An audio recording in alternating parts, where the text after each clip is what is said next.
You just started fly fishing out of spite. Out of spite, 100% out of spite. Him being rude to me like that put me on a path that was life-changing. Yeah. 100% life-changing. Just ended up, I mean, everything in my life is based around fish. And I was so stoked because I'd caught a fish, been inspired, drawn something. My friend got it tattooed on him. Originally, I did not expect it to take. I didn't expect it to work. There wasn't a market. You have a bag of tricks, in anything that you do that you're constantly adding to and then taking away from because you're always forgetting important stuff. And you go and you work on those, and then you're like, man, one of my bass tricks could work for redfish. And that helps, just casting trout flies.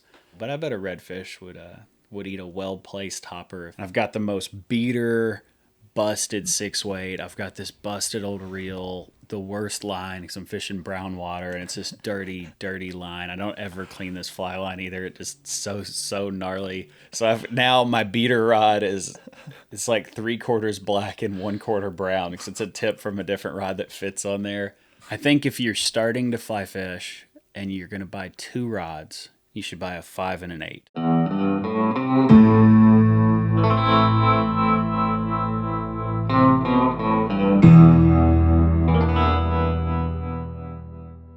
All right, guys, welcome to another edition of the Skiff Warner podcast. I am in Russellville, Arkansas. And today I've got with me Mr. Drew Wilson, a.k.a. DrewLR. Hello. Which is apparently how you're supposed to say that, not DrewLR. DrewLR. That I just learned. We were hanging out in your tattoo cave. My cave, yeah, my room. Yeah. I like it here. Drew just stabbed me a bunch. And now we're going to podcast. We've been fishing the last couple of days around here. Talk about that some. Talk about Drew and his work and fishing. So, yeah. Drew, where'd you grow up and when did you start fishing? Oh, man, getting right into it. The juicy deets. I grew up around Central Arkansas, Jacksonville, Sherwood, West Little Rock. My family moved a lot, so we moved to neighborhoods a lot. I started fishing when I was like 2, probably. And that was what I wanted to do all the time. My dad was like a workaholic, and so he would always be... When I say workaholic, it wasn't like it was a choice. We were poor, and he had to work a lot. And when he wasn't at work, he was doing odd jobs, doing floor covering installation and stuff at night. And so my mom would take us fishing because we already owned fishing poles and it was free. Yeah. And so, yeah, from probably 2 on, that was pretty much all I wanted to do in my spare time. Just fish. Yeah, right up until I started skateboarding when I was probably like 12, and then I had another hobby. But until then, it was only fishing. And I started skateboarding through my buddy I met through fishing. So yeah. It's always been that. Were you using skateboarding as a means to get to fishing holes? No, I wasn't actually. Once I started skateboarding, I was always getting hurt, and you just didn't carry around like a 6 or 7 foot rod when you were going to jump downstairs. No? You just get broke off and then break your stuff. I just could imagine myself carrying my broken skateboard home and then having my broken fishing pole. I was also poor, so things like a fishing pole and a skateboard weren't 2 things that you would risk, right? Anything with. And so I was just lucky to have both. And so we took pretty good care of what we could. When did you get into fly fishing? I learned originally how to cast a fly rod at a camp in South Texas that my grandmother sent me to when I was in 6th grade, Camp Stewart for boys, which it's like a family tradition on my dad's side. And they all have like money, essentially. Mm-hmm. And so they would send us, every boy in the family had to go to Camp Stewart. It's like my cousins, everyone, my uncles went, everybody did in their time frame. And they had fly rods there, and it was the only fishing poles they had. And so if you wanted to go fishing, you were fly fishing. You didn't have a choice. And so I learned to cast a fly rod there. But there weren't flies. It was just like fly rods and hooks and That was it. Were you just like using worms on the end of a fly Yeah, rod? yeah, yeah. You just flip rocks until you find something you could fish with, and just dip it. But it wasn't like it was. They were just neglected fishing poles in the corner of the Yeah. room, and that's where I learned to cast one. Not that I was doing great casts, but it's the first time I ever held one. And then I learned to actually fly fish not that long ago, maybe 2011, 2012. Yeah, that's not that long ago. Yeah, it's not. Yeah. I was getting tattooed by a guy in Nashville, Tennessee, named Mike Fight, and he passed away after this. So I'm going to tell this story as honestly as possible. I went to get tattooed by Mike. I told him what I wanted. I told him I wanted a fishing lure from him. I was an avid fisherman, and that's what I could usually afford to get when I would get collector's tattoos from people. I would just go to an artist I like. I'd be like, I got $200. Do whatever fishing lure you want on me. And I went to Mike Fight, and he told me that he only fly fished, and so he didn't know any fishing lures. And like now that I know more about him and like reflecting on the experience, he knew exactly what he was doing. He was just kind of being a jerk. And he took it as his. And this is my first real experience with a fly fisherman, and the first thing they do is snub me, you know? But I told him he could do a fly on me. And I would get absolutely whatever he drew. I just had this much money, and he could do whatever. And so I got a fly tattooed on me, and the entire time he talked about how much better fly fishing was and how superior it was to bass fishing with spinning gear. I mean, he was such a jerk about it. He was intentionally rude. And so when I left the fly shop, I left the tattoo shop, I went and bought a fly rod because I wanted to do it and be better at it than him. Yeah. He had talked about a creek that he fished in Virginia called Mossy Creek, which is pretty famed as a difficult fishery. And he'd just gone on a fishing trip there, and they'd got skunked. And he talked to me about this while he was tattooing me while being a jerk. And, I'm like, well, I've never been skunked, like I always catch fish. And he's like, well, you just don't understand. And so I wanted to learn to fly fish, and I wanted to go to Mossy Creek, and I wanted to catch a fish there.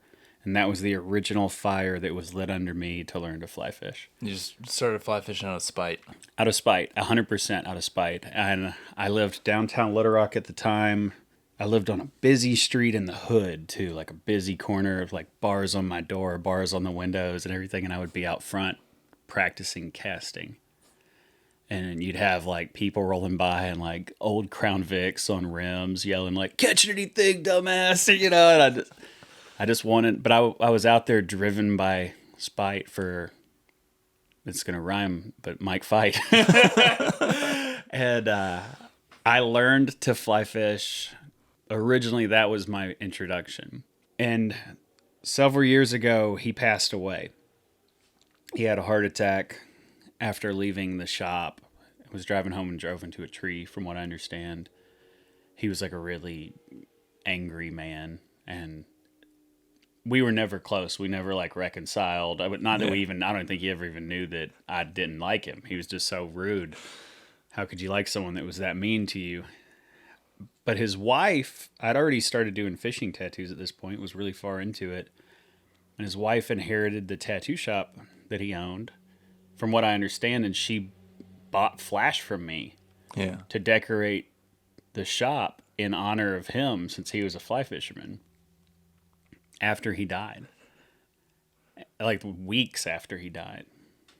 And I wrote her a letter to put in with the order so that she could have like these posters of designs and stuff. And I wrote a letter and put it in there telling her that the whole story, I was very honest about it, about how I didn't like him, but that I owed him so much because him being rude to me like that put me on a path that was life-changing.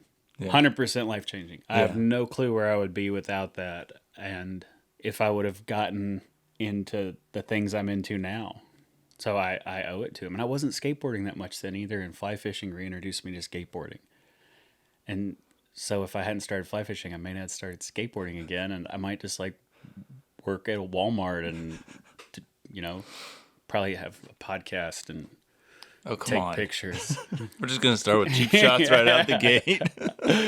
Yeah, I just don't know what I would have done. And so it's funny that you learn something out of spite, essentially, that changes your life. And you just ended up, everything in my life is based around fish. Yeah.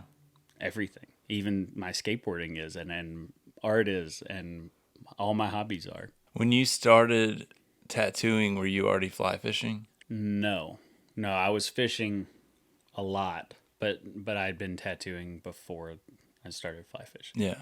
And then, when did you, how did you get into tattooing? Through skateboarding. It's funny, man. It's full circle. So I started skateboarding through fishing. Justin Clark introduced me to it. He's like my childhood best friend. And we lost touch right after high school, but I was still a skateboarder. And through that, I met Judd Ferguson. He was a pro skateboarder for Zero and was from Little Rock, Arkansas, where I'm from, which no one went pro out of Little Rock. So it was a big deal that this guy existed. And he was older than me, but he'd broken his ankle, gotten off the pro circuit, moved back to Little Rock, and I was working at a skateboard shop. So I just worked at the skate shop, and I met Judd. And I'm fishing this entire time, just bass fishing, just running up creeks and bass fishing, always on foot, all the time. And through Judd, I got introduced to tattooing because when he quit being a pro skateboarder, he became a tattooer. So I start tattooing through him. Through tattooing, I meet Mike Fight, who starts me fly fishing. And at that time frame of tattooing, because which I need to knock on wood when I say this, if you break your hands, you're done. Yeah. Like you're taking 6 months off. And so when I started tattooing, I wasn't skateboarding so much. Once I started fly fishing, it introduced me back to skateboarding. It's just a full circle thing. It's even like last year we were living in the camper on the road, and our camper broke down in Portland, Oregon, and the person who I knew who lived in Portland was Justin Clark, who introduced me to skateboarding originally. And turns out now he's a fisherman. We haven't spoken over 10 years, and he's an avid fisherman. And we ended up staying in his driveway in our camper while I fixed our hub assembly for like 9 days. And I got my best friend back because we still love the same things, But yeah, that was my introduction to tattooing, was through Judd, through skateboarding. And he held the door for me to get in. And like anybody, if you're not familiar with Drew's work, it is very centered around a traditional style fly and fish. Like when you started tattooing, were you doing as much fish designs as you are now? Not at all. What was that progression like? It was an accident. It was a total accident. I shouldn't say I had intention, but for what happened with it was an accident. There wasn't a lot of people doing fishing tattoos. Right. There had been a few guys. You got Charles Belnavis. I hope I'm saying that right. But Tattoona is what everyone called him. He lives in San Diego. Not in San Diego. He lives in L.A. He just came and fished with me like a week ago. I should know this. It was my first time meeting him. We've been internet friends for years. He's been doing fishing tattoos for like 25 years. But he was still posting everything on the internet. So he's still posting like normal tattoos, No one had really like narrowed the focus and been like, I'm going to hit this nail in the head until it drives, when I started trying to do that. But you had Charles. There's a guy named Mike Belzell who he actually lives here in Arkansas. He's a sign painter and had been a tattooer. He's a friend of mine. He's a grumpy man. And so I love him, but I keep him at a distance. Yeah. But he is an avid fisherman, and he's a total art machine. Like he just cranks stuff out, and he used to do some fish art and tattooing. And then Kyle Franklin, who's in Minnesota, I think his shop's called Rose in No Man's Land. He's done some fish art for a long time, but these are all people who've totally done fish art as well as traditional tattooing, as well as everything else. So it's just a little bit of their hobby blending into their career a little bit. Yeah. They might have a flash sheet every now and again with some fish on it. But when I started doing it, I had caught a large fish with my buddy Greg. I'd been tattooing for over I don't know, 5 or 6 years, maybe 5 years at this point. And I'd done some fishing tattoos just about how those guys had that were just like, my hobby blending over into it. But I hadn't ever done 2 in a month, it'd be like, every few months someone might come in and want a bass and I would end up being the guy who did it, or a trout or something, because I was the guy who knew about fish. And I ended up catching this really big brown trout with my buddy Greg, just a really old fish. And when I got home from that trip, I drew the fish. I made like a illustration of it. It wasn't even that fish. It was just a jumping brown trout. And Greg told me he wanted to get it tattooed on him. He had been there. I named the fish Old Greg, because I caught it with Greg. And he came and got it on him in black and gray. And I was so stoked because I'd caught a fish, been inspired, drawn something. My friend got it tattooed on him. And then I'm sitting down with someone to tattoo him who I like, who likes the same things as me. And we just talked about fishing and how stoked we were. So the next day, I'm going to draw another fish. And I did.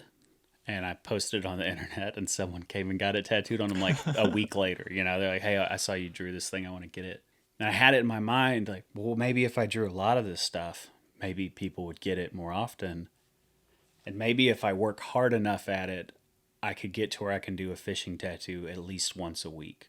And I'm already doing traditional tattoos, and that's all I'd ever cared about. It's like, I'm going to do it in that style because that's how I know how to draw. And if I could do one once a week, that's once a week I'm sitting down with someone who's a fisherman, and it'd be cool. And that was my whole intention, was just do it and hope that you can do it some. Yeah. And now, like 2021, the entire year of 2021, I did 2 tattoos that weren't fish. So now it's just it's changed a bit since we moved here to Russellville, because I still have clients in Arkansas because I grew up in Arkansas and started tattooing here. I still have clients who don't want fish from me, but I only do traditional and Japanese influenced tattoos and fish now. But originally I did not expect it to take. I didn't expect it to work. There wasn't a market. Yeah. At almost about the same time, Danny Reed, who owns Crooked Creek Collar, I'm actually wearing one of his shirts today unintentionally because he's not paying me to wear this thing on this podcast. So everyone listen to this. Just to forget that I said that. But Danny's a friend of mine now. I knew who he was at the time because he's a great tattooer. And shortly after I had started trying to push fishing tattoos, like pretty quickly, Danny, who's a guy I didn't even know, I just knew who he was, picked up a fly rod for his first time. I remember him posting a picture on the internet of his first fish on the fly, and me being excited because I respected him as a tattooer. And now he's stepping into a thing that I really know and love. And so I messaged him and we started talking and we became friends. And Danny's pushed a lot of fishing art as well. Started a clothing company pretty fast, and that's helped it grow as well. But yeah, when I started, there was not the market there is now. And so I wasn't drawing a lot. I'm very long-winded, obviously. I'll talk, and you saw me drink coffee. But yeah, there was no market, and so I wasn't doing any, and now there is a market, so I'm doing them. I got lucky there, too. What? Because I didn't know if you were reaching for something. Oh. There. I got lucky because fly fishermen have money and time, and they're willing to drive. So if I was doing skateboard tattoos, I'd be broke. I'd be like having kids outside trying to trade me pizza or beer or something for a tattoo, and fly fishermen...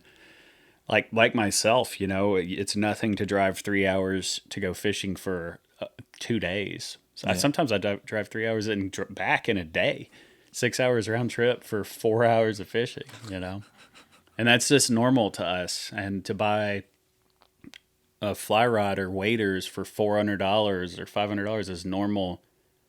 So certainly driving 4 or 5 hours and paying $400 or $500 for a tattoo. Yeah. It's not out of the realm. It's just like a day of fishing. It's just a normal day.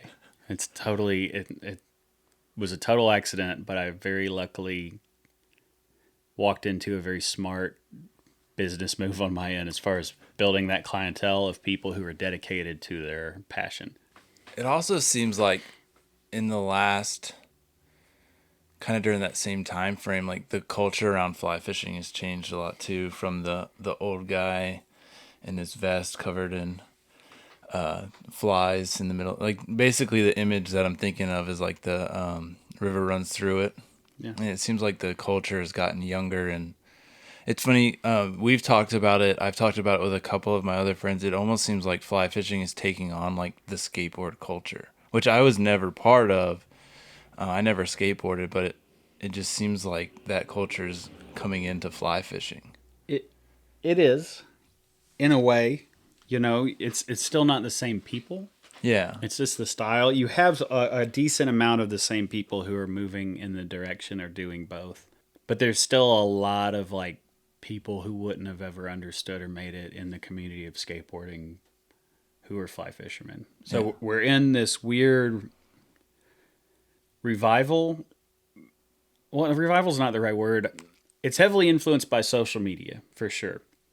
And then the products are more obtainable than ever. They're more affordable than ever, too, because it's still expensive. Fly fishing is still expensive, but now a normal person can do it. And it used to be completely different. You had to be wealthy. There's always been people who fly fish their whole life who were poor. There's people who found a way to do it, or it's just how they knew, or their grandpa gave them a fly rod or something like that. But now a normal guy who works a normal job can just be on social media, see something and be like, that looks like something I might enjoy. And the cost of entry is something that I can afford. Yeah. And I think that's where that's coming in, as well as like skateboarding culture and skate shop culture and all that are really similar to like fly shop culture. You want to go by the shop. You want to talk about your day or what you saw or what you heard happened. Like I heard that this guy backlipped the AMPA 10 handrail, or I heard so and so got a 26-inch brown, or that's very similar. They both totally change the way that you look at the world. I will never just be driving on a road and look over and see something that could be a skate spot and look past it. I'll always see it as that's a potential skateboarding spot. I want to pull over and look at it better. I may not pull over, but I'll always see something as a skateboarder would, and I will always see something as a fisherman would as well, where every creek, every puddle, every lake I'm curious about, I want to know about. It's funny, I tattooed a guy not that long ago who came up from Dallas who's a bass fisherman, not a fly fisherman, a spinning guy, and he is a trophy bass hunter.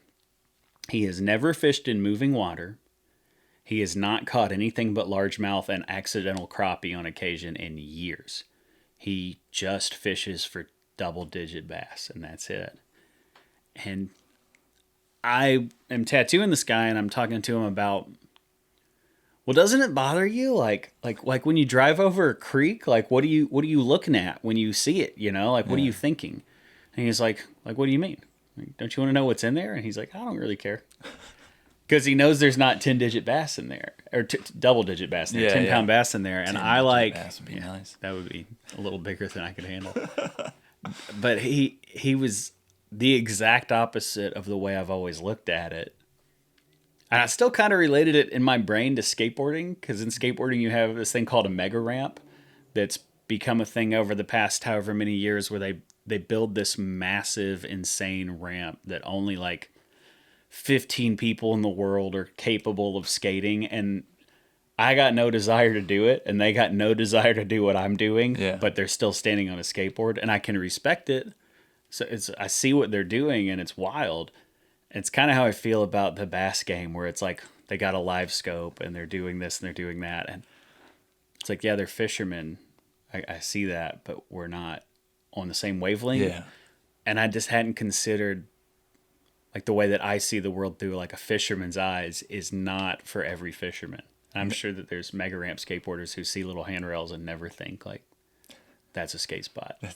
No, I mean my dad, I took him fly fishing for the first time a couple months ago, but like he just wants to go offshore fishing, and that's all he cares about. And like, so I'll be talking to him about like, we should go try this creek, we should go to this, and he's just like, yeah, I mean, if you want to, but he's still like he sees like the joy that I get out of fly fishing, and like getting to share it with him was, it was really cool for me. But I don't know, it's just he just sees that I enjoy fishing, and that's, I mean, I think what you're saying too is just you meet somebody, it's like, yeah, I mean, you like chasing trophy bass, that's cool, and I'm happy for you to do it.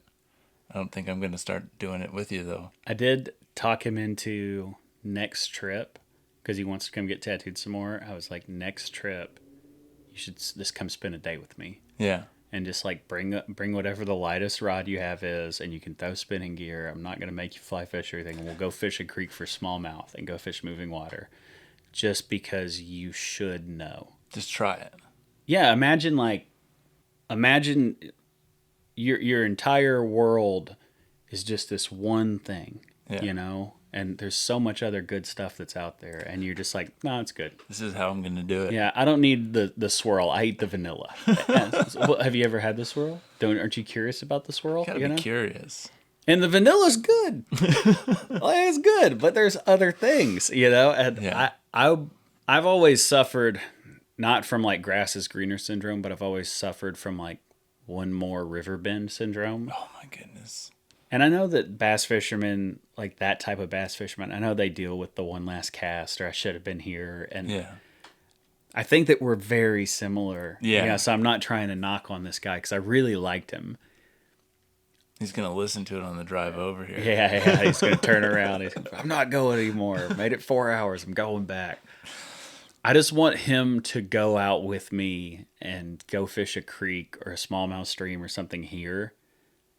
Or he's never caught a trout either, and just like go and do that and just see what it's like. And he lives in Texas. He doesn't redfish. He just bass fishes. There's a whole world out there. And like I always say, and I'm a firm believer, like I think that makes you a better, like if even if like you're like, all I want to do is trophy bass, like going and doing all of those other things give you like new perspective, new approaches, new methods, new ways to just look at that one species. I mean, I mostly living on the Texas coast. I mostly target redfish, and we were out and you were helping me with a roll cast, which I know would help me in so many situations on the water chasing redfish. I've smallie fished where it's helped me look at like a tidal creek and how a redfish might be, where they might be sitting or how they might be moving through a tidal creek a little different than I had thought before. And I think just like getting out and like seeing all those different ways to target fish, I think it always, like, you're going to find something that helps you if you're open to it. 100%. You have a bag of tricks, in anything that you do that you're constantly adding to and then taking away from, because you're always forgetting important stuff. There's a lot of people who've forgotten more stuff than I'll ever know about tattooing and fly fishing and skateboarding. But let's say like your redfish bag is full. Yeah. So your redfish tricks, you've learned all that you're going to learn for a while and you've kind of plateaued. Your bass bag may not be full. And you go and you work on those, and then you're like, man, one of my bass tricks could work for redfish. And that helps, just casting trout flies. Trout fishermen are inherently not the same style of casters as saltwater fishermen. Right. And which I told you earlier, but I'll tell these lovely people at home, I always feel like people who just dabble in fly fishermen, fly fishing, fly anglers who are sometimes anglers who tell you, yeah, I fly fish a little. If they target saltwater fish and they fly fish a little, they're going to be way better at casting than people who target freshwater fish and fly fish a little. Yeah.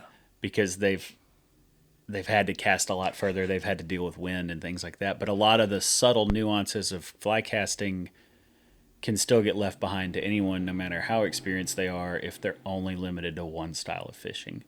Just, yesterday we were fishing hoppers on 12 to 15 foot leaders, and just slow delivery and stopping your rod a little bit higher makes it lay out a little more natural, and learning that not the double haul, but the reach cast, where it's like the haul at the end of your cast that extends your loop and lays your fly out. Those little things, you can apply those to redfish. Oh, yeah. And they'll help. Yeah. They do make a difference. One of the things that that I think, we've been talking about how more and more people are getting into fly fishing. I think one of the things, and I think being here and fishing Arkansas, I think it's a great example of this, is like growing up, like as a kid, fly fishing, growing up in South Carolina, like fly fishing was, you're out west and you're fishing for trout. And then as I got older, everyone starts fly fishing for redfish, and you start learning about that. And it seems like everyone is figuring out how to use a fly rod to catch everything. And one of the things, like, I learned about Arkansas through some buddies of mine that trout fish out here, which, first of all, when they were telling me this, I didn't know there was trout in Arkansas. And then I came out here and fished with you, and how many, like, how many different species did we target with a fly rod? Since you've been here? Yeah. Oh, man. I mean, it was like we had Largies, sunnies. Well, I'm going to say just the ones we targeted, not the bycatches, because like you caught that white bass and stuff like that. Right.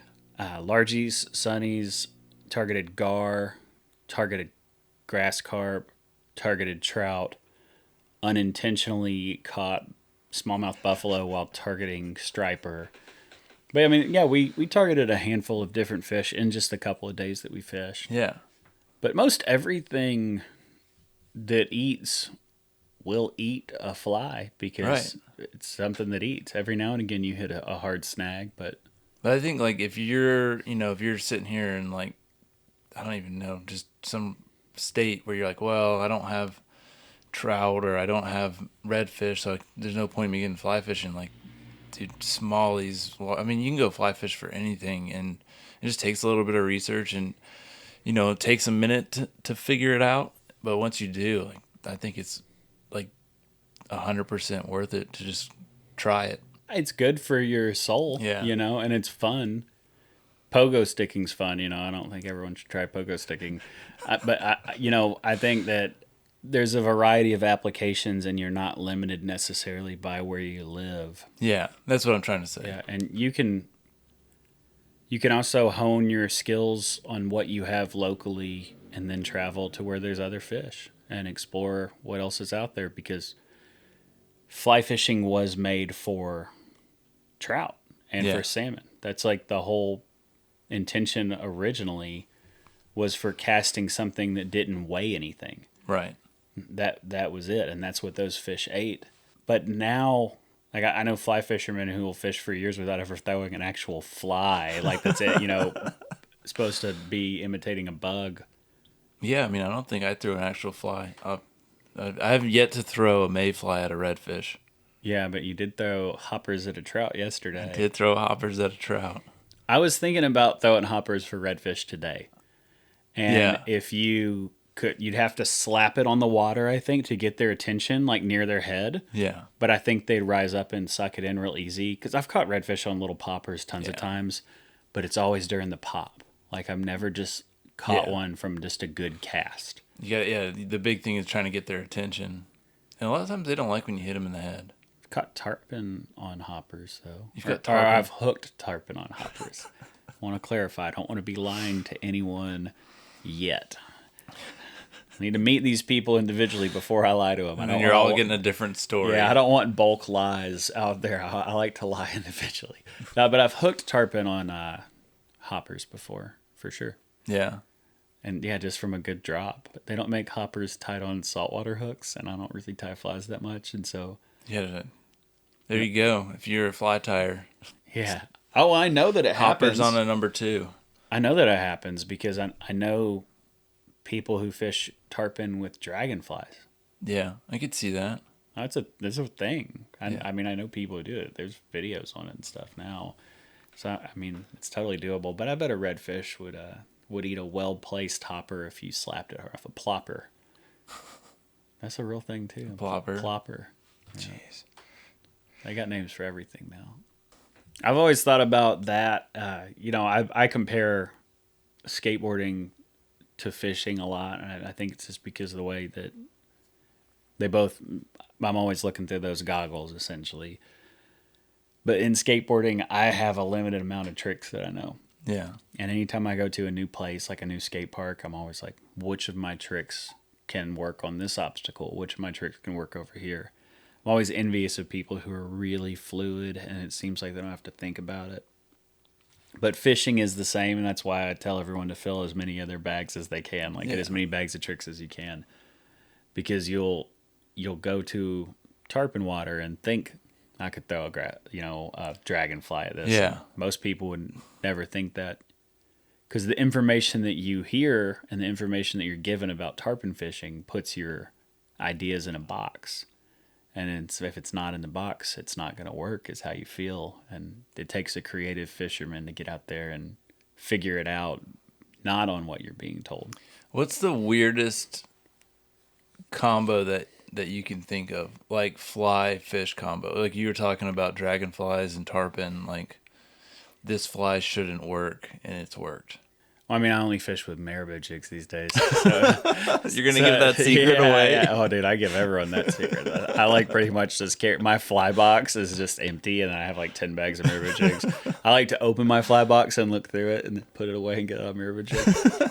I mean, they always work when they shouldn't, like.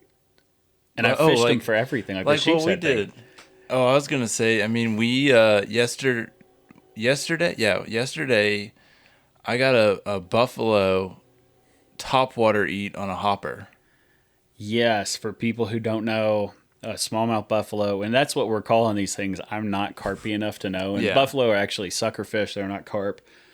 They have like a facing downward sucker mouth that's kind of extended, and it totally ate a hopper off the surface. And it was a decent one, too. It was like probably 5 pounds. And I've never seen that. The best part, the best part of that entire day was we get down to the river, and I get all excited because there's a ton of fish on this bar, right? Like gravel bar, right when we get to the river. And I'm like, oh my God, there's a ton of fish. And Drew's like, oh, those are buffalo. Don't worry about them. If we get bored later, we might try to catch one, but they're really hard. Yeah. And then we went and had a buffalo streamer day. Well, it was weird because, usually if you can see them and you can cast to them, like I've made perfect deliveries. And I've drugged, the exact fly they should eat right to them with no love. And then to blind cast a hopper and get it. I think it's just the water that those fish are in, though, because we're blind casting to deeper water. Yeah. And the deeper water fish are eating, and the shallow water fish want nothing to do with us. I don't know what it is. It was a trip. It was pretty funny for me to see that. It was fun for me. Plus, catching big fish is fun. Oh, yeah. No matter who you are or like what. Even like the spin fisherman bass guys, like if you hook them into like a buffalo, they're going to be like, oh, I want to catch this fish. But inside they're like, this is fun. I enjoyed it. And I was using, that's the other thing. So you like, what was your setup? Because you didn't change setups the whole time, which I thought was really cool. You get like the gear guys that are like, you got to have this rod for this and this rod for that. And, like if you're just getting into fly fishing, that whole process I think can be really daunting. So I want you to talk a little bit about like the one rod, if you had to buy one rod. Like just the fact that like we targeted like, I don't know the number, like 7-10 different species, and we were using one rod. It's summertime, and while we did target trout, we didn't nymph for them. Right. We threw hoppers and terrestrials, and so you can do that with anywhere between like a 5.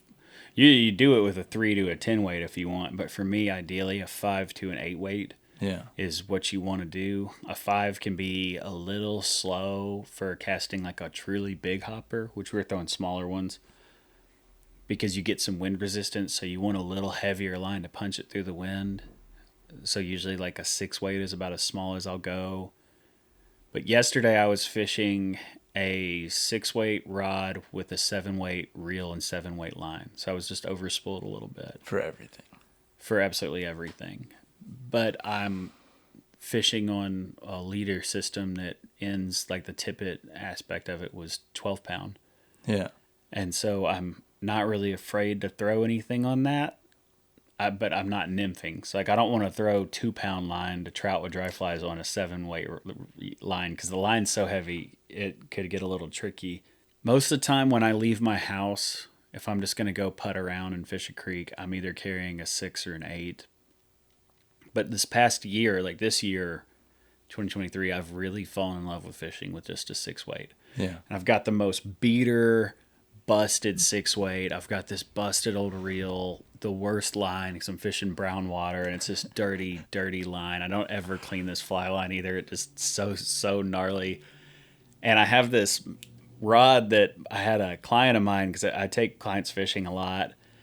And out at this place where I'm fishing, there's chicken wire on the bottom of this area. It holds some rocks in the structure, and if you get your fly stuck in the chicken wire, I can dip my rod down into the water with tension on my line until I feel my rod tip touch the fly, and then I'll take tension off the line, push like another half inch, and that usually gets it off the chicken wire. But the water is solid brown.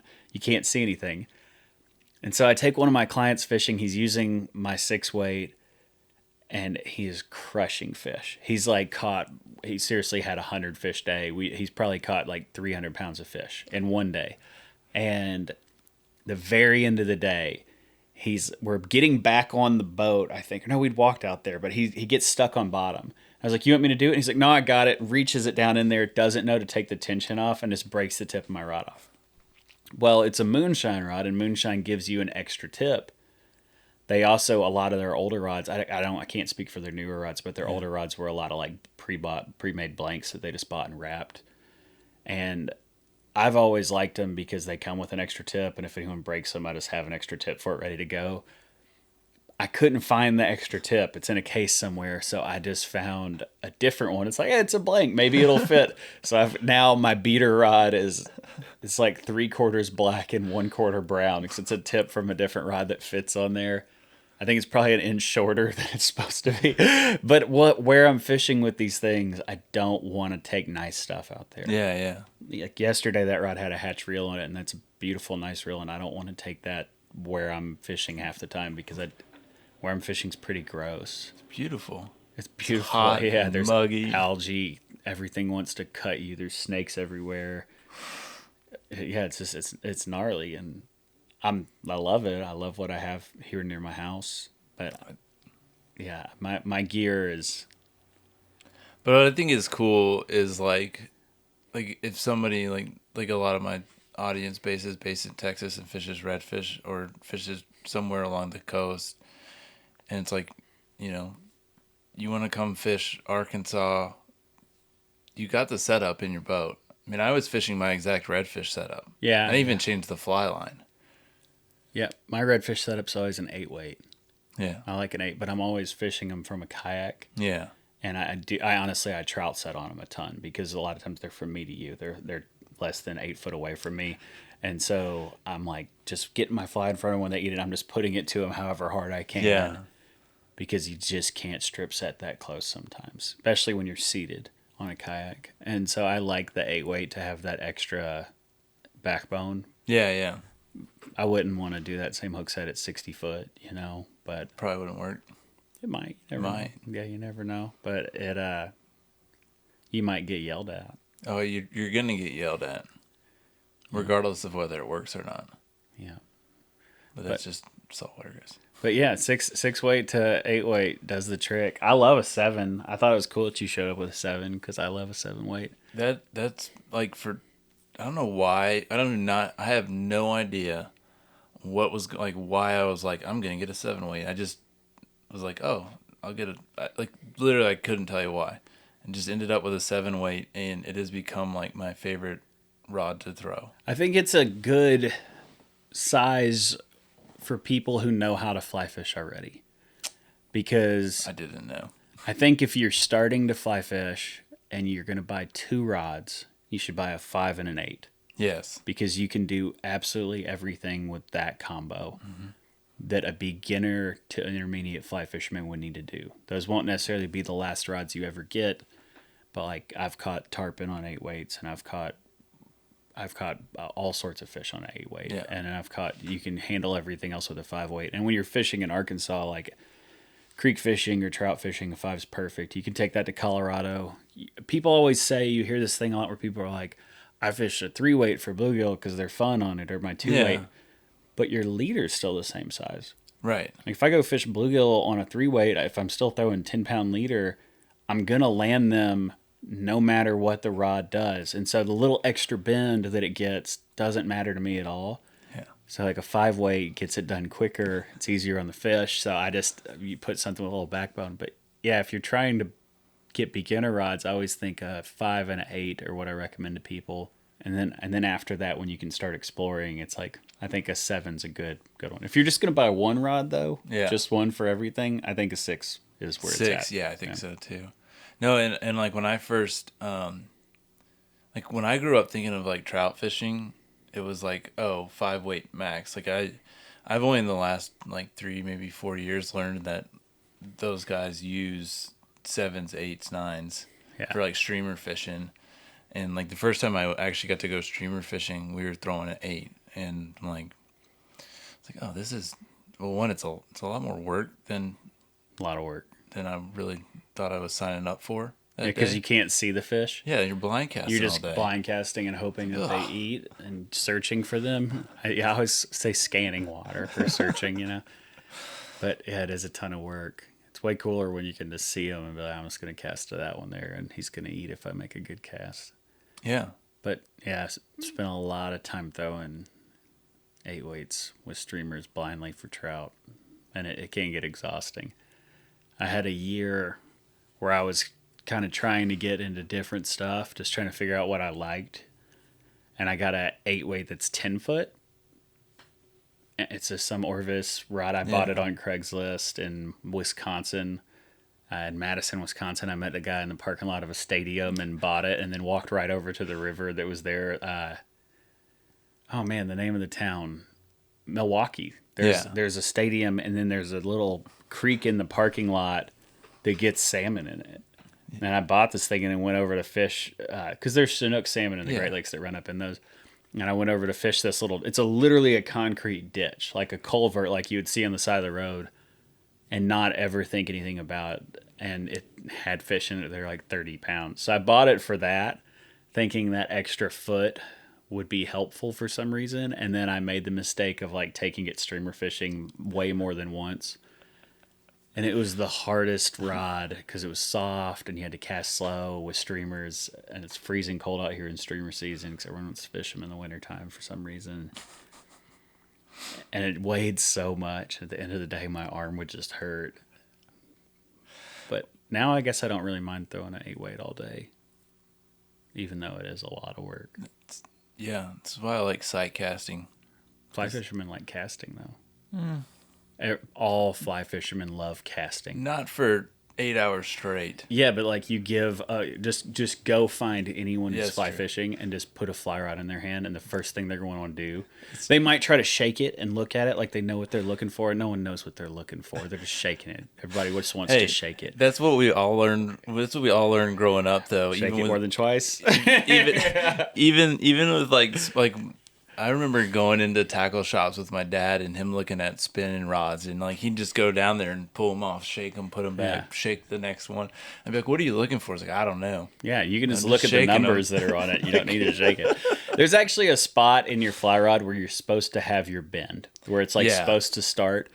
And maybe that's what people are looking for, but I honestly really doubt it. I think that it's just like, I just want to shake this thing.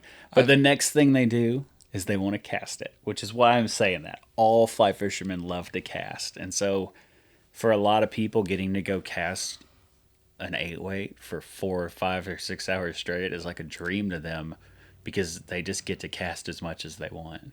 They're all casterbaiters. Just keep casting. Is that going to be a sticker? No, I'm not going to do a casturbaiter sticker. 2 on the nose for me, man. Yeah.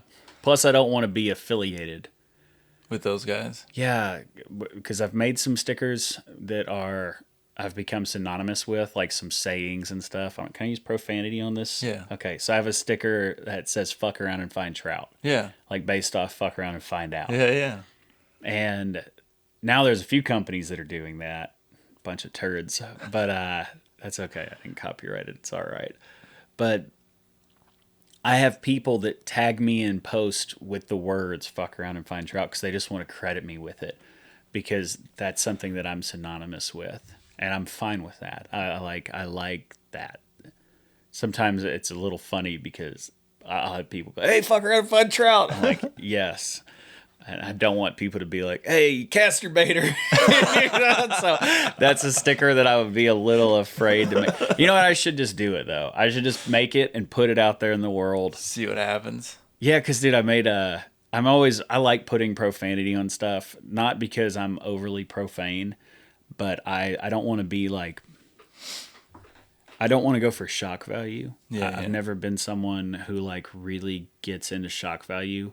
However, there are so many people doing fish art nowadays that there are certain places that I can go that they can't.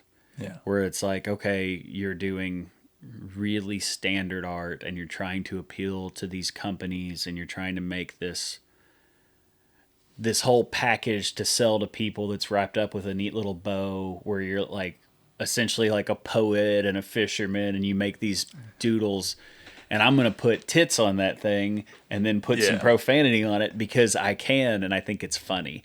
And I don't want it to be like intentionally shock value, but I do want it to be like comical. Yeah.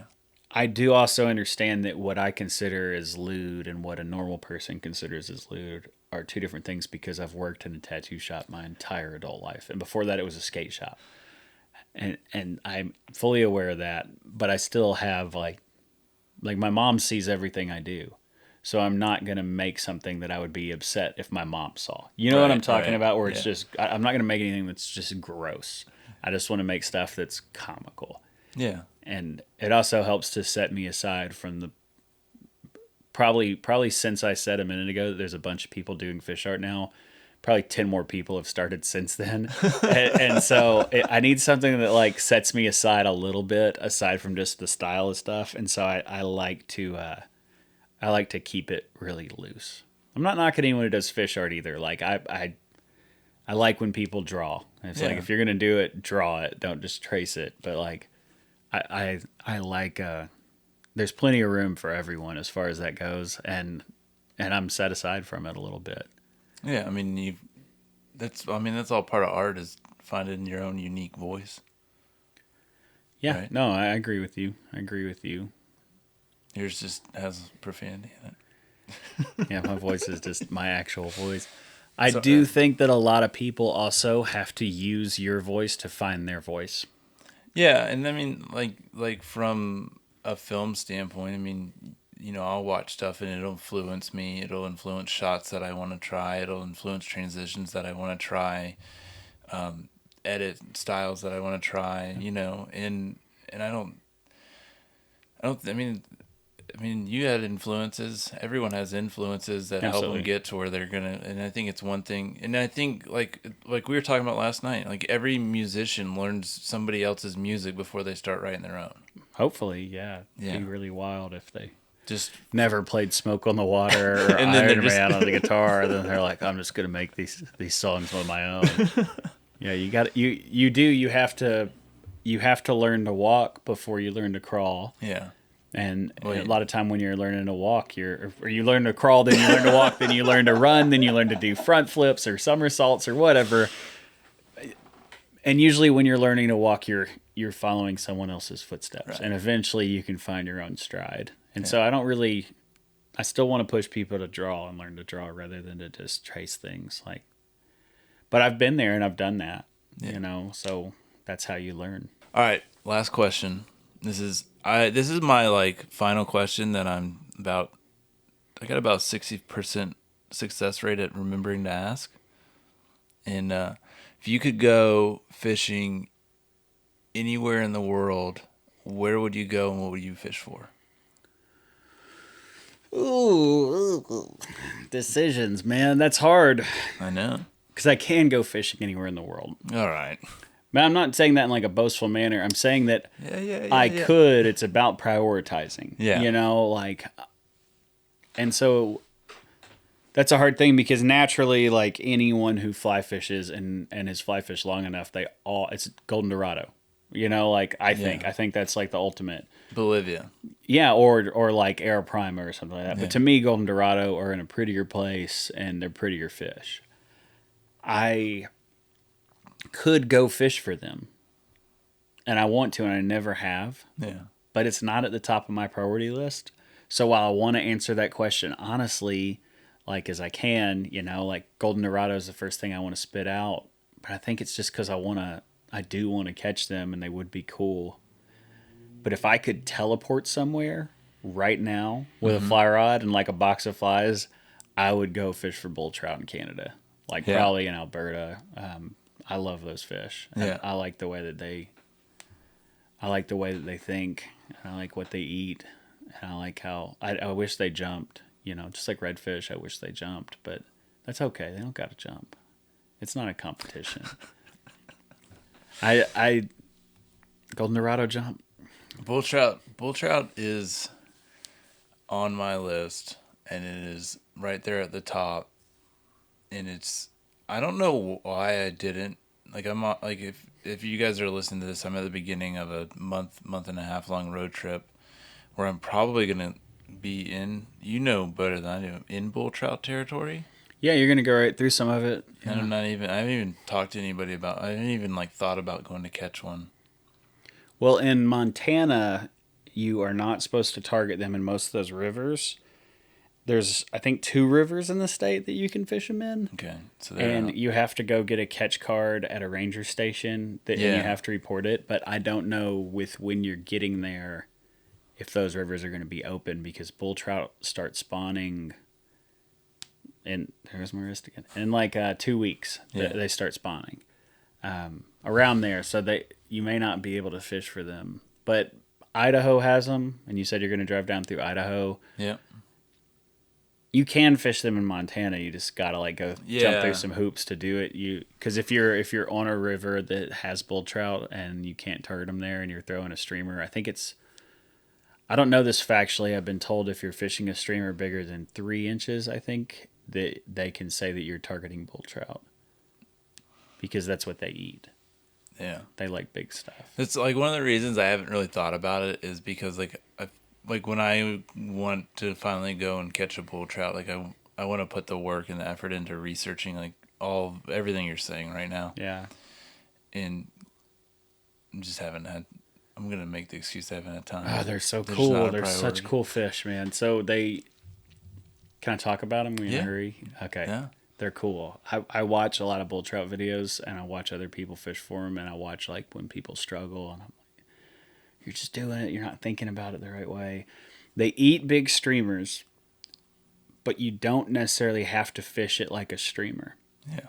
You can dead drift it almost like you're nymphing or euro nymphing, or you could even put a 6 or 7 inch streamer under an indicator. At that point, it's just a bobber, and huck it upstream and just let it float down the bottom, because they like something that isn't moving that much.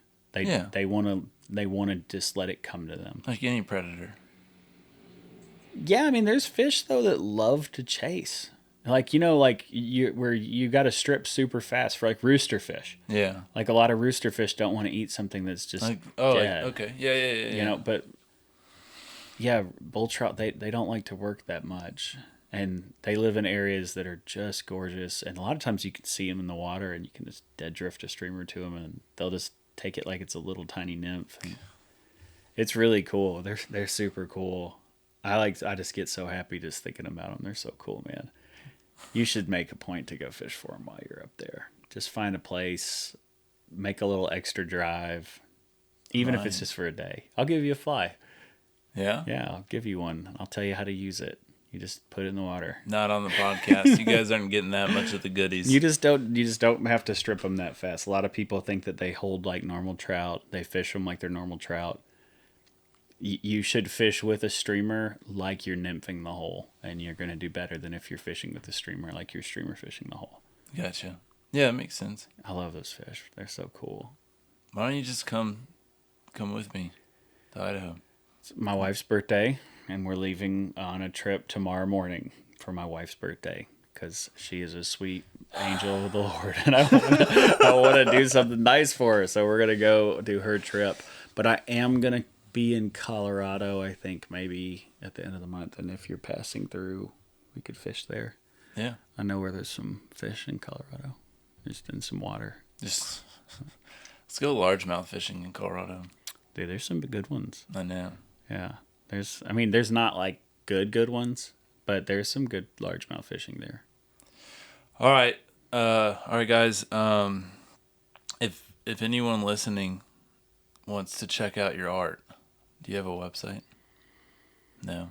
I do have an online store, but that's not really where I would send them. I'd just say look me up on Instagram probably. It's just DrewLR, DrewLR. Spelled DrewLR. DrewLR. Pronounced DrewLR. I have an online store, and I'm always putting stuff on there, and sometimes that stuff doesn't make it onto my Instagram, but I would just look me up on there because that's where I probably post the most. I'm so bad at it lately. I'll put a link down below, and also if you guys are checking Drew's stuff out, go check out his YouTube channel. I want him to make more videos. Yeah, what's up? I got a YouTube channel. Yeah. Can I talk about it for a second? You're in a hurry? Okay, because I have a series. I have 2 series that I'm doing right now, but one I'm excited about. One is where I'm interviewing people who are both skateboarders and fishermen about the crossover between the cultures and the similarities. The other one is called Fishing for Tattoos, and I take people fishing, and then they get tattooed based on their day. Sometimes there's a bet involved. Sometimes it's just based on, if they have a good day or a catch or something. And it's pretty fun. And I need to do both of those things more. But I'm a mess of a human. And I always have like 10 things on my plate. And I'm always adding more. There's a lot of stuff that I do that I don't put on the internet also that's not necessarily art-wise. Like, I've been trying to get a skate park built in this town. I've done all these meetings and all these feasibility studies. And I even designed the skate park. And I haven't told the internet yet because I want to. Well, I'm telling them right now for my first time, but I'm not going to tell anyone on my social media because we have to do fundraising. Yeah. And I don't want to put that out there and people be tired of seeing it by the time that I got to raise money. Yeah, yeah. And so stuff like that, and I'm very concerned that I'm going to lose my hands in a horrific accident. So I'm always trying to stockpile art and not post it, so that if I had something happen, I could still be a professional artist for another 5 years. Just selling stuff and dropping new stuff. People are like, how's he doing it? He doesn't even have hands. I don't know. But I'm trying to do better at YouTube. It's hard. It's not easy. There's a lot that goes into it that I think, but I don't know. It takes dedication. Yeah. I think like most things that you do, you just got to really try to do it. You can't just dip your toe in the water. You just got to quit your job and say, I'm going to do YouTube now. Yeah, start a podcast. Start. Here we go. That's important. All right, guys. If check out Drew's work, and if you're listening, I always forget to sign off. This is the sign-off portion. If you're listening on Apple, leave a 5-star review and say something nice. Also, Spotify. Spotify's the other one. And if you're watching on YouTube, hit like, hit subscribe, all that stuff. Check out the links for Drew's art and Drew's videos. That's it. That's the end of the podcast.